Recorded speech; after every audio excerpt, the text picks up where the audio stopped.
মাছে ভাতে বাঙালির ইলাস বিলাস সবার জানা। আর সেই ইলিশ যদি পদ্মার হয় তাহলে তো কোনো কথাই নেই। রূপলি শস্যের সুস্বাদু পদ রসিক জনদের স্বাদবাহারকে আলাদাই মাত্রা দেয়। ইলিশ ভাপা, ইলিশ পোস্ত, ইলিশ ভাজা, ইলিশ পাতুরি সহ আরও কত যে বাঙালির স্বাদ মেটায় তা বলে বোঝানো যাবে না। ক্ষুদ্র, ছোট ও মাঝারি উদ্যোগ এবং বস্ত্র দপ্তর দ্বারা আয়োজিত হচ্ছে বাংলার তাঁতের হাট। ৪ সেপ্টেম্বর থেকে ২১ সেপ্টেম্বর প্রতিদিন বেলা ১টা থেকে রাত ৯টা পর্যন্ত বইমেলা প্রাঙ্গণ করুণাময়ী সল্ট লেকে বাংলার তাঁতের হাটে পাবেন তাঁতের কিছু অবিশ্বাস্য সৃষ্টি। ক্ষুদ্র, ছোট ও মাঝারি উদ্যোগ এবং বস্ত্র দপ্তর, পশ্চিমবঙ্গ সরকার। সেই সব রসিকদের কাছে বড় সুযোগ তৈরি হয়েছে। পুজোর আগে বাজারে ইলিশের ছড়াছড়ি। বিদেশে ইলিশ রফতানি প্রথম অনুমতি দেওয়া হয় ২০১৯ সালে। সেই সময় থেকে ২০২১ সাল পর্যন্ত পুজোর সময় ভারতে ইলিশ পাঠানো হতো।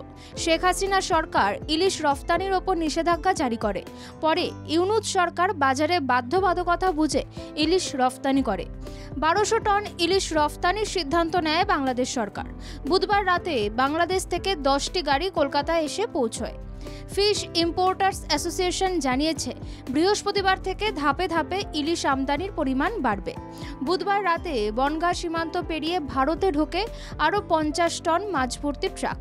খুচরো বাজারে ইলিশের কেজি প্রতি দাম হচ্ছে ১৬০০ থেকে ১৭০০ টাকা।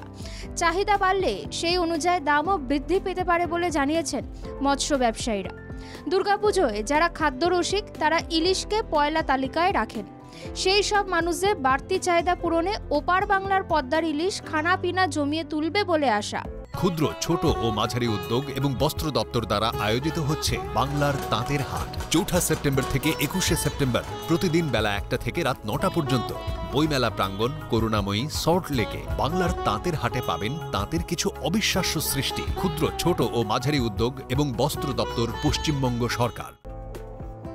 মাটন যারা পছন্দ করে না তাদের কাছে ইলিশের নানা পদ বড় আনন্দের। ইলিশের হরেক পদ পাতে পড়লে পুজোর উল্লাস জমে যাবে বলে আশা করা হচ্ছে। বাঙালিদের ইলিশ প্রেম নিয়ে কত গল্পই না শোনা যায়। বাঙাল হোক বা ঘটি, ইলিশের প্রতি বাঙালির ভালোবাসা যেন চিরকালীন। অনেকেই কেবল ইলিশ খাবে বলেই বর্ষার অপেক্ষায় থাকে। এবার বাঙালির রসনা তৃপ্তিতে চলে এলো ওপার বাংলার ইলিশ।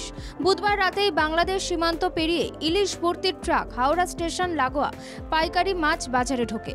বৃহস্পতিবার সকাল থেকেই কলকাতা এবং হাওড়ার বাজারে খুচরো মাছ ব্যবসায়ীরা সেই মাছ সংগ্রহ করার জন্য নিলামে অংশ নেন।